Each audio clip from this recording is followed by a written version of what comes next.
ആദ്യ ദിവസത്തെ വിൽപ്പന 6,13,400 രൂപയാണ്.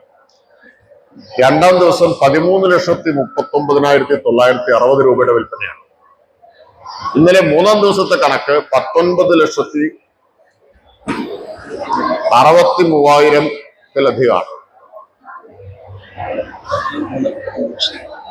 അപ്പൊ ഇതിനകം തന്നെ ആകെ 39,16,910 രൂപയുടെ വിൽപ്പന ഇവിടെ മാത്രം. ചാലിശ്ശേരിയിൽ നടന്നുവരുന്ന ദേശീയ സരസ് മേള എല്ലാ അർത്ഥത്തിലും വൻ വിജയമെന്ന് മന്ത്രി MP രാജേഷ്.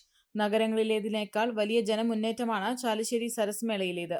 ഫുഡ് കോർട്ടിൽ മാത്രം വിറ്റുവരവ് ആദ്യ ദിനം 6,13,400 രൂപയായിരുന്നു.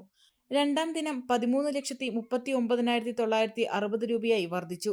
ഞായറാഴ്ച മാത്രം 19,63,550 രൂപയുടെ വിറ്റുവരവ് ഫുഡ് കോർട്ടിൽ നടന്നതായും ആകെ വിറ്റുവരവ് 39,16,910 രൂപ കവിഞ്ഞുവെന്നും സരസ് മേളയുടെ വൻ വിജയമാണ് ഈ കണക്കുകൾ സൂചിപ്പിക്കുന്നതെന്നും മന്ത്രി പറഞ്ഞു. മാധ്യമപ്രവർത്തകർക്കായി സരസ് മേളയുടെ ഫുഡ് കോർട്ടിൽ ഒരുക്കിയ മീഡിയ മീറ്റപ്പിൽ പങ്കെടുത്ത് സംസാരിക്കുകയായിരുന്നു മന്ത്രി. ഗംഭീര വിജയമായി ഇതിനകം തന്നെ മാറി എല്ലാ നിലയിലും. ഇപ്പൊ തൃത്താല ഒരു വലിയ നഗരം പട്ടണ പ്രദേശമൊന്നുമല്ല, തനി നാട്ടുമ്പുറാണ് ചാലിശ്ശേരി എന്നൊക്കെ പറഞ്ഞാൽ. നഗരങ്ങളിൽ നടത്തുന്നതിനേക്കാൾ വലിയ ജനമുന്നേറ്റം ആയിട്ട് മാറിയത് തൃത്താലയിലെ ചാലിശ്ശേരിയിലെ സരസ് മേളയാണ്.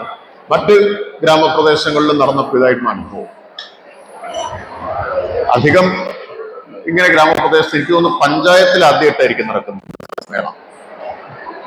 ഇതിനു മുമ്പൊക്കെ പ്രധാന നഗരങ്ങളോ അല്ലെങ്കിൽ പട്ടണങ്ങളോ ഒക്കെ കേന്ദ്രീകരിച്ചാണ് ഇപ്പൊ നടന്നു. കഴിഞ്ഞ നമ്മൾ ചെങ്ങന്നൂരായിരുന്നു, മധ്യ കേരളത്തിലെ പ്രധാന നഗരമാണ്.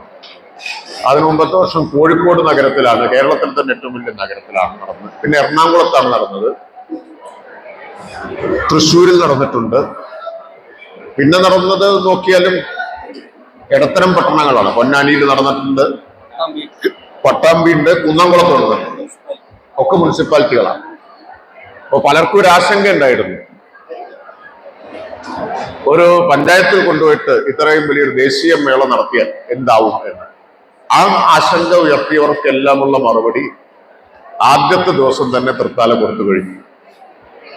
ആദ്യത്തെ ദിവസത്തിന്റെ പ്രത്യേകത, സരസ് മേളയുടെ ചരിത്രത്തിൽ ഫുഡ് കോർട്ടില് ഒന്നാം ദിവസം ഏറ്റവും കൂടുതൽ വരുമാനം ഉണ്ടായത് ഇവിടെയാണ്. 13ാമത്തെ സരസ് മേളയാണ്. ഈ 13 മേളയുടെയും ചരിത്രത്തിൽ ഫുഡ് കോർട്ടിൽ ആദ്യ ദിവസത്തെ റെക്കോർഡ് വിൽപ്പന ഇവിടെയാണ് നടന്നത്. അതിന്റെ ഇരട്ടിയായിരുന്നു രണ്ടാം ദിവസം. മൂന്നാം ദിവസത്തെ കണക്ക് പറഞ്ഞപ്പോൾ അതിനെയും കടത്തി വെട്ടിയെന്നാണ്. ആദ്യ ദിവസത്തെ വിൽപ്പന 6,13,400 രൂപയാണ്. രണ്ടാം ദിവസം 13,39,960 രൂപയുടെ വിൽപ്പനയാണ്. ഇന്നലെ മൂന്നാം ദിവസത്തെ കണക്ക് 19,63,000-ത്തിലധികമാണ്. അപ്പൊ ഇതിനകം തന്നെ ആകെ 39,16,910 രൂപയുടെ വിൽപ്പന ഇവിടെ മാത്രം, ഫുഡ് കോർട്ടിൽ മാത്രം ഉണ്ടായി. ഇന്നലെ കുറെ സമയം ഫുഡ് കോർട്ടിന്റെ പ്രവർത്തനം നമുക്ക് നിർത്തിവെക്കേണ്ടി വന്നു, ആളുകൾ തള്ളിക്കയറിയത് ഉൾക്കൊള്ളാൻ കഴിയാതെ വന്നപ്പോ. അപ്പോ യഥാർത്ഥത്തിൽ സ്ഥലം മതിയാവാതെ വന്നു എന്നതാണ് സ്ഥിതി. ആദ്യമായി ഈ സരസ് മേളയെ പൂർണ്ണമായി ഹൃദയത്തിൽ ഏറ്റുവാങ്ങിയ തൃത്താലയിലെയും ചാലിശ്ശേരിയിലെയും പരിസര പ്രദേശങ്ങളിലെയും ആളുകളോടുള്ള നന്ദി ഞാൻ അറിയിക്കുകയാണ്. ഒരാശങ്കയ്ക്കും അടിസ്ഥാനമില്ല എന്ന് ആദ്യത്തെ ദിവസം, യഥാർത്ഥത്തിൽ ആദ്യത്തെ ദിവസമല്ല, തലേ ദിവസത്തെ കർട്ടൻ റൈസറിൽ തന്നെ തൃത്താല മറുപടി കൊടുത്തു, ഒരാശങ്കയും വേണ്ടാന്ന്. വളരെ മുൻകൂട്ടി നിശ്ചയിച്ച പരിപാടി ആയിരുന്നില്ല 1-ാം തീയതിയിലെ പരിപാടി. പക്ഷെ അത് തന്നെ ഈ മൈതാനമൊക്കെ നിറഞ്ഞു കവിഞ്ഞു. മൃഹിത ചാലക്കുടിയുടെ പരിപാടിയൊക്കെ വന്നപ്പോൾ എല്ലാ വിഭാഗം ആളുകളും പൊതുവിൽ ഇതിനോട് സഹകരിച്ചു എന്നതും പ്രത്യേകം എടുത്തു പറയേണ്ട കാര്യമുണ്ട്. അപൂർവം ചില സമീപനങ്ങളെ ഞാൻ കാണാതെയല്ല, അതൊന്നും ഇപ്പൊ പറയേണ്ട സമയമില്ലാത്തതുകൊണ്ട് ഞാൻ പറയുന്നില്ലെന്നേ ഉള്ളൂ. ഇന്നലെ ഉണ്ടായൊരു അനുഭവം ഉണ്ട്, ഞാനിപ്പോ അത് ഇവിടെ പറയുന്നില്ല.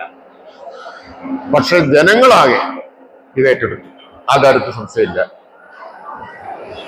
വിരലിലുണ്ടാവുന്ന ചിലർക്ക് കുറച്ച് മനപ്രയാസം ഉണ്ടായിട്ടുണ്ടെങ്കിലും ആ മനപ്രയാസവും ആർക്കും പുറത്തു കാണിക്കാൻ പറ്റാത്ത നിലയിൽ ജനങ്ങൾ ഇതിനെ ഏറ്റെടുത്തു എന്നതാണ് ഏറ്റവും സന്തോഷകരമായ കാര്യം. തൃത്താലയ്ക്ക് ഇത് 3 ദിവസം കൊണ്ട് തന്നെ ഒരു പുതിയ അനുഭവമായിട്ട് മാറി. പ്രൊഡക്ഷൻ സ്റ്റാളിലെ വിൽപ്പനയുടെ കണക്കുകൂടി ഇപ്പോൾ 2-ാം തീയതിയോടുകൂടിയാണ് സ്റ്റാളുകളെല്ലാം വന്നു തുടങ്ങിയത്.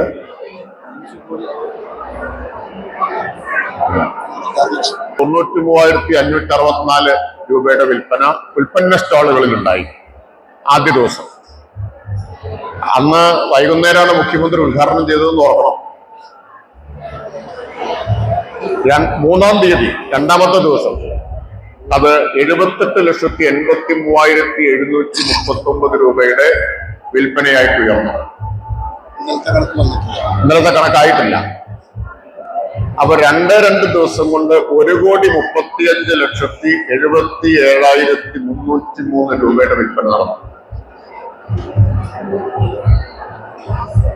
അപ്പൊ 2 നിലയിൽ നോക്കിയാൽ, കാരണം ഈ മേള നടത്തുന്നത് തന്നെ ഗ്രാമീണ സംരംഭകർക്ക് വരുമാനം ഉണ്ടാക്കുക എന്ന ഉദ്ദേശത്തോടു കൂടി, അവരുടെ ഉൽപ്പന്നങ്ങൾക്ക് വിപണി കണ്ടെത്തുക എന്ന ഉദ്ദേശത്തോടു കൂടിയാണ്. അതിനെ സഹായിക്കാനാണ് നമ്മൾ ഈ കലാപരിപാടികളും ഇതെല്ലാം സംഘടിപ്പിക്കുന്നത്. ആളുകളെ ഇവിടേക്ക് ആകർഷിക്കുക എന്നതുകൂടിയാണ് എന്റെ ഉദ്ദേശം. അത് വിജയിച്ചു എന്നതിൽ അതിയായിട്ടുള്ള ചാരിതാർത്ഥ്യമുണ്ട്. പെണ്ണ് കുതിക്കും പെണ്ണിനെ കുതിപ്പിക്കുന്ന കനക ഘടകാഭരണങ്ങളുടെ കമനീയ ശേഖരവുമായി പട്ടാമ്പി പട്ടണത്തിന്റെ കനക കൊട്ടാരം Manukkas gold and diamonds, Manukkas tower, railway over ബ്രിഡ്ജിന് സമീപം മെയിൻ റോഡ്, പട്ടാമ്പി.